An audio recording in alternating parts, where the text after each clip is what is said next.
colocou as placas QR mediante as cales podedes acceder a toda a información sobre o noso traballo do roteiro polo barrio de Colla a través da rede. Tamén temos os dípticos, como vedes en eles se fai, digamos, un resumen de todo o noso traballo, da toponimia, da historia, do que consistiu o traballo e que Eduardo tamén tan xenerosamente contribuiu na parada sobre a Colla antigua e medieval. Podemos empezar, entón. Boa tarde a todos. En primer lugar, tamén parabéns ao profesorado do Colla 2, non?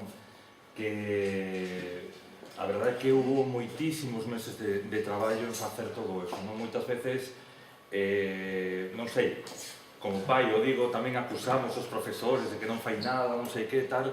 Aquí hai moitísimo traballo, moitísimas horas, bueno, todo polo ben tamén dos rapaces, non? Moitas veces parece que Colla é un barrio super desestructurado, non? E eles superan tamén buscar, instruir, ensinar aos rapaces todo o que ten Colla, que ten moitas cousas, non? Eu estivo colaborando, como dixo Ana, coa parte de historia e de arqueoloxía, non?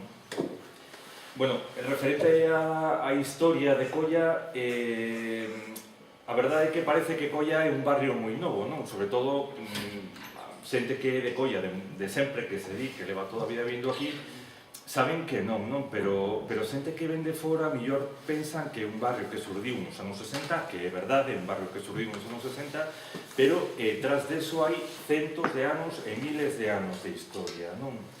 Eu sempre, son outras charlas que tuvimos tamén cos rapaces, lle dicen que pensaran nunha cousa, non? Que tiveran sempre presente unha cousa, como o espacio que temos, o entorno que temos vai cambiando, pero en realidade o espacio é sempre o mismo. Me refiro, hai 100 anos este instituto non estaba, pero aquí había unhas terras de labor que se chamaban as presas. Hai 200 anos non estaba, pero bueno, sempre viviu xente aquí, non? Entón, eu que quise mergullarme no pasado do barrio, non? O título da charla ven un pouco por aí, da aldea ao barrio urbano que temos agora, non? A primeira aldea da que temos constancia en Colla, máis adiante volveremos sobre eso, é o pequeno castro de Castro Castriño, un castro de O Ferro que estivo habitado máis ou menos hai uns 1400 anos, non? Perdón, 2400 anos. Vamos a ver, hai xente que coñeceu a Colla agraria que foi ata hai pouco tempo e coñece a Colla que hai actualmente, non? Aquí vedes unha imaxe, por exemplo, da Rúa Estrada cando empezaba a urbanizarse Colla nos anos 60. Vedes como era un paisaje totalmente agrario e comenzaban os novos viais, as novas infraestructuras de comunicacións, non? Isto é a Avenida Florida, a fábrica de Reimann, unha visión da Plaza de América co inicio da Avenida de Castelao. Esta foto gústame moito porque aquí si se pode ver fosilizada unha paisaxe esa Colla, o tránsito de esa Colla antigua a nova Colla que ia surdir, non? Como vedes, aquí xa está empezado o trazado da Avenida de Castelao, pero ainda continuaba toda o entramado da Colla tradicional. Como vedes, este camiño que vedes por aquí é o camiño real, Vigo-Baiona, non? Ese era o gran eixo de comunicación, durante séculos o foi, e a partir de aí, en Espiña de Peixe, surrían distintos camiños, non? Que comunicaban toda a Colla. Este era o gran eixo de comunicación, e empezou, sustituíuse por este eixo de comunicación que foi a Avenida de Castelao, non? Bueno, esta é unha foto do entorno da igrexa de San Martín de Colla cando ainda estaba o palco de música. Pero ben, eu en realidade agora quero centrarme nunha Colla que está ainda moito máis atrás que todo iso, non? Como dicía, esta Colla ainda se coñeceu, hai xente maior que coñeceu toda esa Colla rural, pero eu quero ir ainda moito máis atrás. Claro, para buscar datos de como era esa Colla de hai 200, 300, 1000, 2000 anos, non temos ni fotografías, nin temos a memoria da xente. Entón, o que tenemos que tirar é de documentos históricos, non? De varios tipos de documentación. Entón, para tratar de saber como era esa colla antigua, en primeiro lugar temos datos arqueolóxicos. A ver, a arqueoloxía moitas veces se ve como algo exótico, non? Parece que aquí só se escava en Atapuerca, ou en Egipto, ou en moitísimos lados. Pero constantemente na nosa cidade se están facendo intervencións arqueolóxicas. Cada cidade, neste caso Vigo, ten catalogados varios xacementos arqueolóxicos. No caso de Vigo son 150 ou 160 xacementos arqueolóxicos catalogados dentro de Vigo.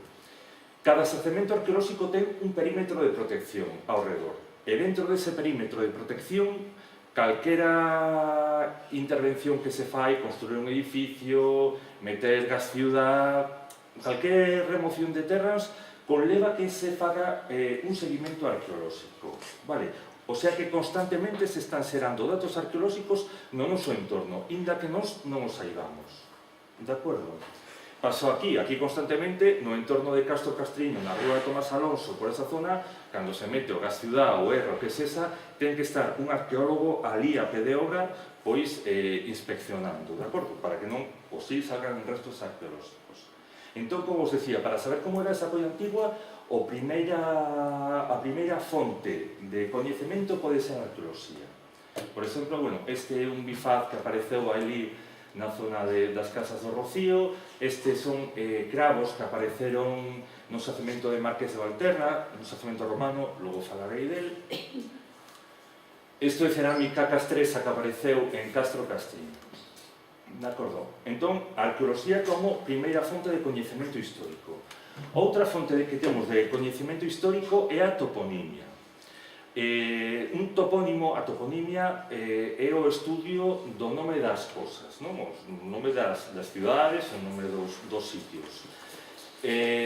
O nome que ten os sitios non é casual, os sitios se chaman dun xeito porque sí. O que pasa, claro, nós vivimos nunha sociedade urbana e agora todo eso xa está moi modificado. Nós nos orientamos polo nome das rúas, pois a rúa Bayona, a rúa non sei que. Si nós vamos agora mesmo a unha zona rural e falamos con un paisano, vamos ver como ese paisano coñece todo o seu entorno.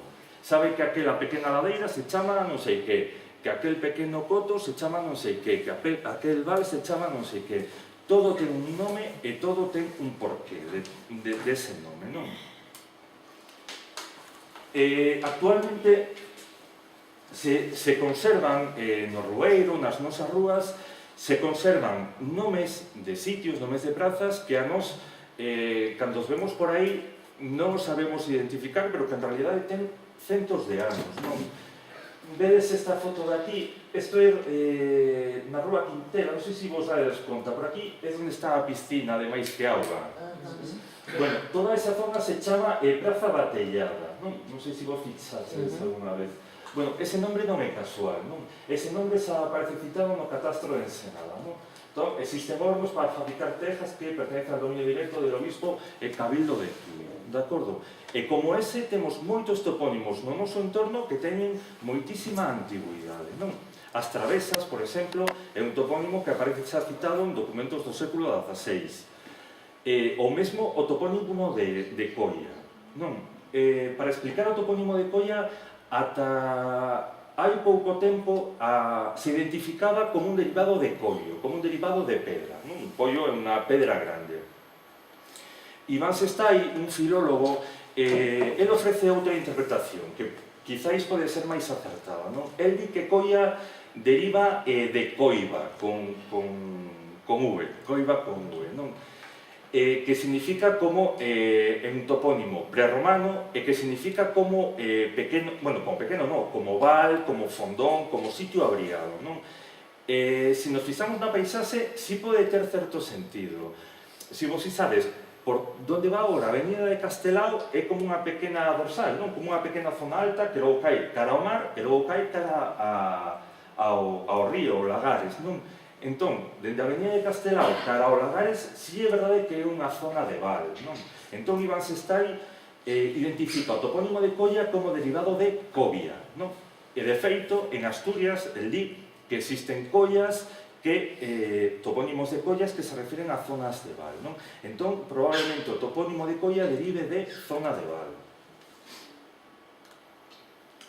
Bueno, entón xa falamos que para coñecer como era a Colla Antigua temos por unha banda arqueoloxía, por outro a toponimia e por outro tamén temos documentación antigua, planos e documentos antigos.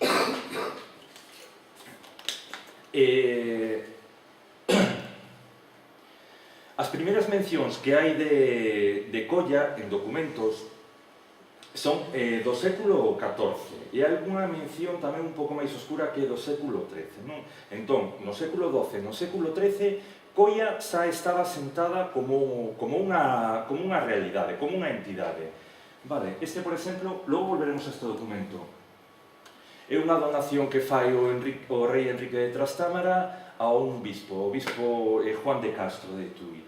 Entre moitos terrenos que lle doa, fala de, outros sí vos damos, el coto de Colla con su bailía, logo retomaremos o tema da bailía, que foron da, bueno, sei que foron da orde do Temple, non?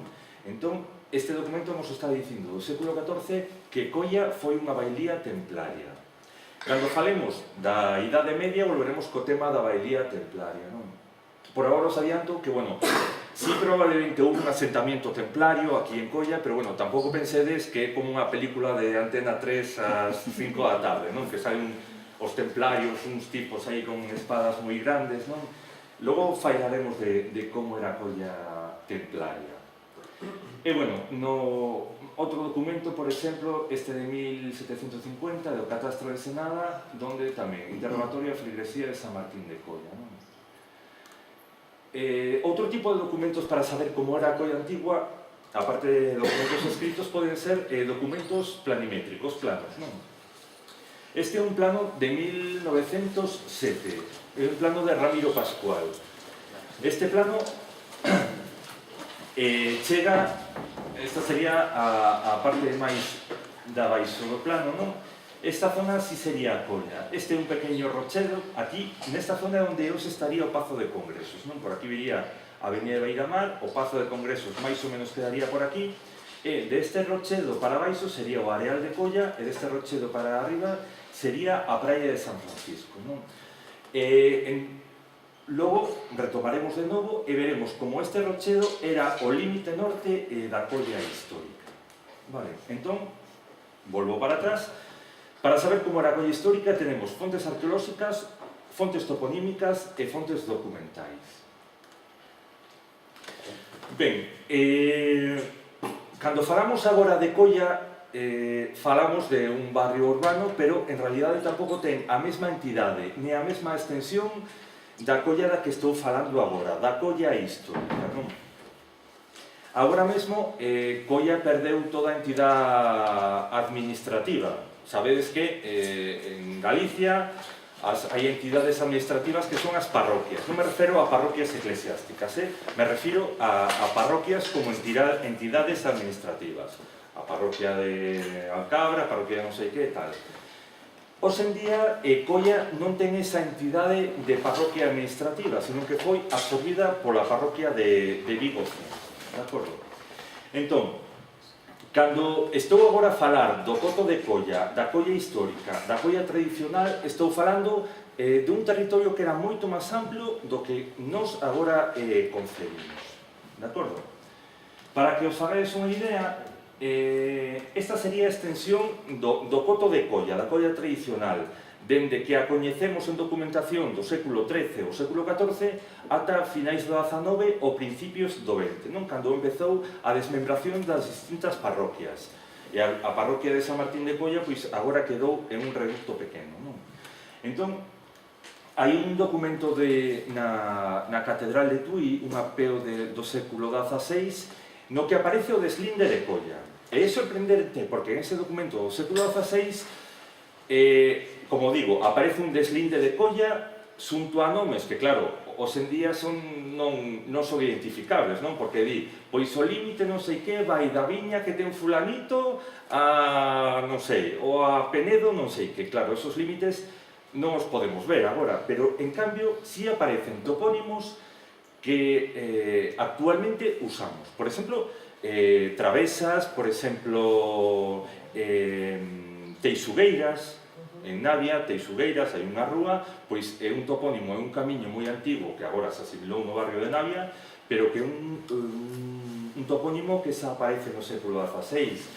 Aparece tamén a Belaíde, que é a forma antigua de Balaídos, de acordo? Entón, por todos esos topónimos antigos podemos saber como era o límite de Colla. Rápidamente vos diría que Colla, a Colla tradicional da que estou falando do século XVI, arrancaría aproximadamente onde hoxe está o Pazo de Congresos, onde no plano ese 1907 aparecía ese Penedo, non? Que falaba. De aquí subía máis ou menos ata a Rúa López Mora. Da Rúa López Mora chegaba aproximadamente a onde está a Plaza da América. De aí baixaba ata Cataboi. Cataboi sí é un topónimo tamén antigo, do século XVI, e Cataboi sería de Colla, e de aí baixaba ata a ponte medieval de Balaídos, non? A ponte que está aí en, supoño que a coñecedes, non? Preto do Parque de Castrelos. O límite sur desa Colla tradicional sería o río Lagares. Entón, seguindo o curso do río Lagares, estaría todo o límite sur da Colla tradicional. E chegaríamos a ponte que limita con Comesaña, de acordo? Logo, daqui subiría para arriba, o que falaba na zona das Teixugueiras, da actual Teixugueiras, estaría o límite, e seguiría pola actual Pardaíña ata desembocar aquí en Alcabre, non? Non recordo como se chama esta zona, pero bueno, que está a esquerda da ponte que leva ao Recheo. Este sería a extensión da Colla tradicional, de acordo? No século XVI estíndese Bouzas. Bouzas, bueno, este coto de Colla era a parroquia de San Martín de Colla, digamos, tiña xurisdicción eclesiástica por todo este coto de Colla, non?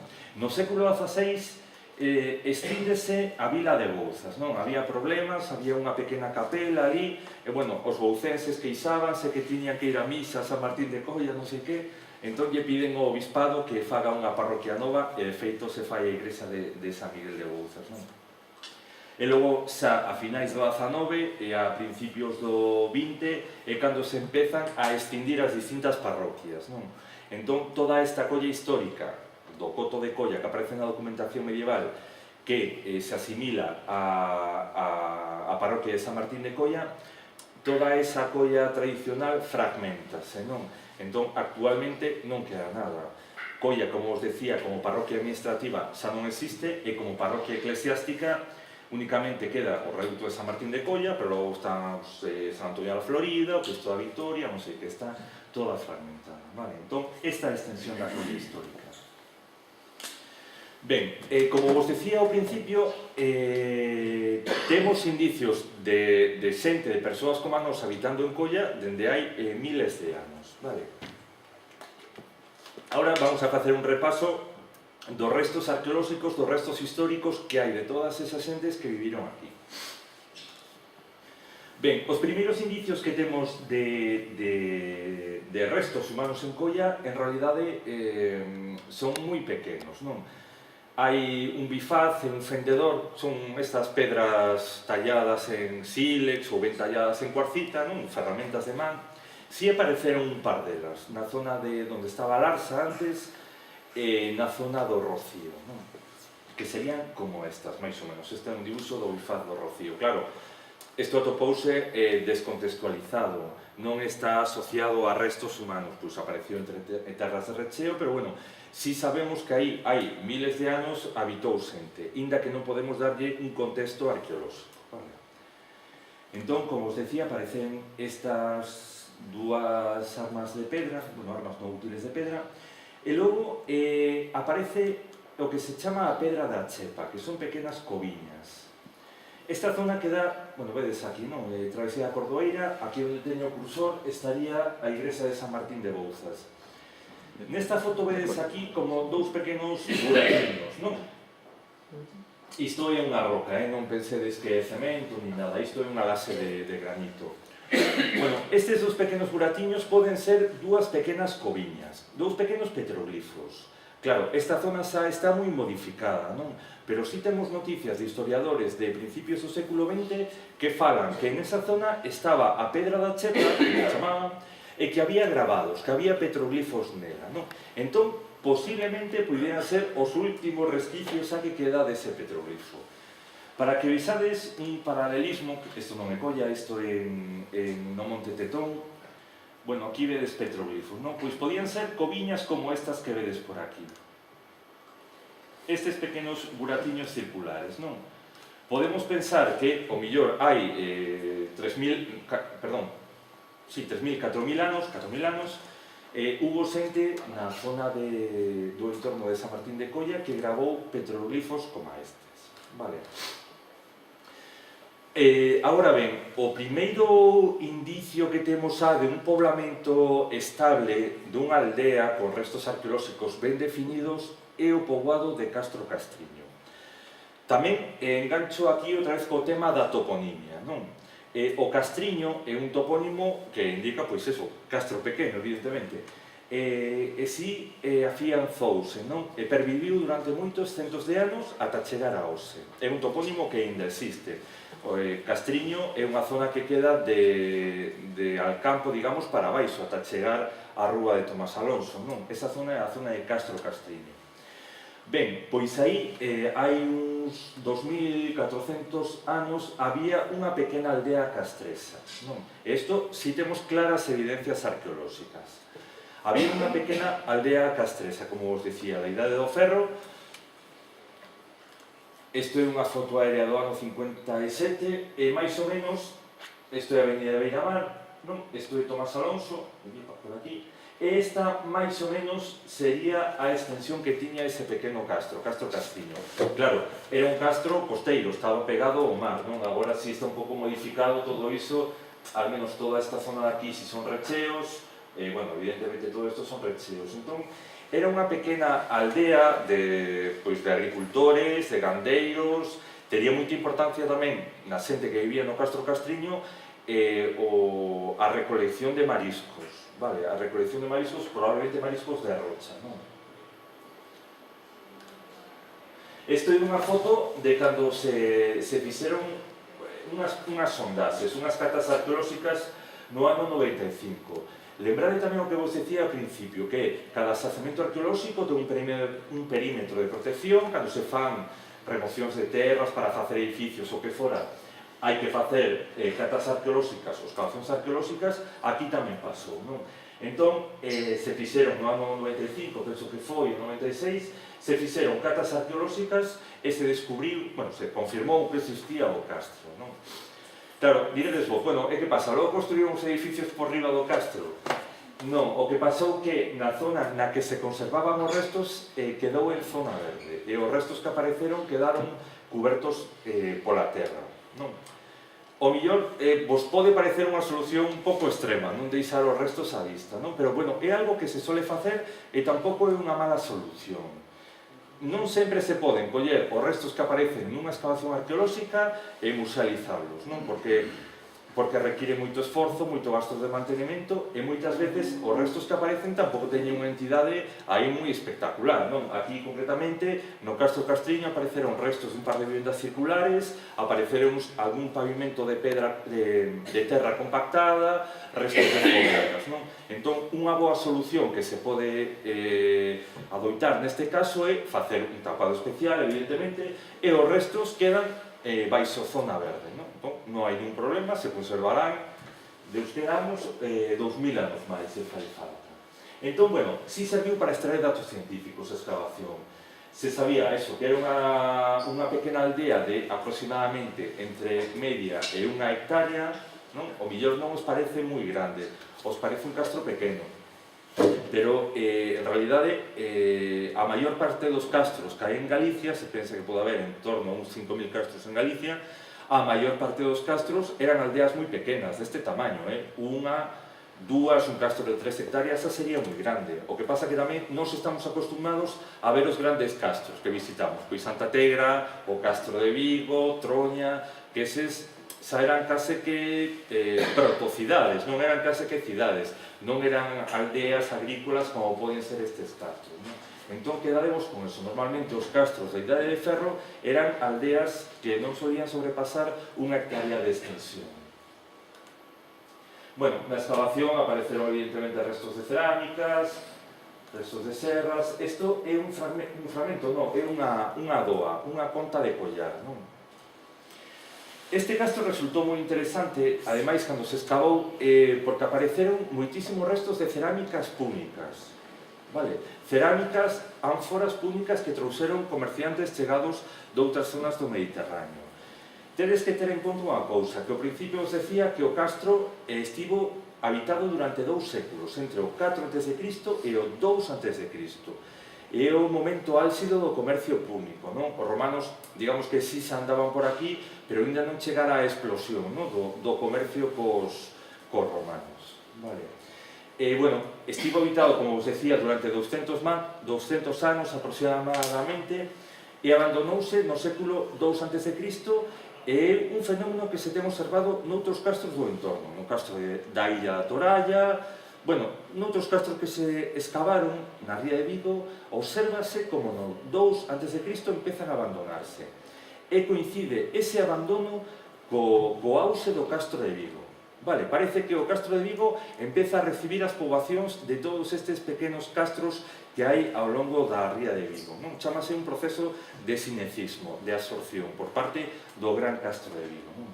Bueno, esta lámina en realidade é do castro de Vigo, non? Da musealización.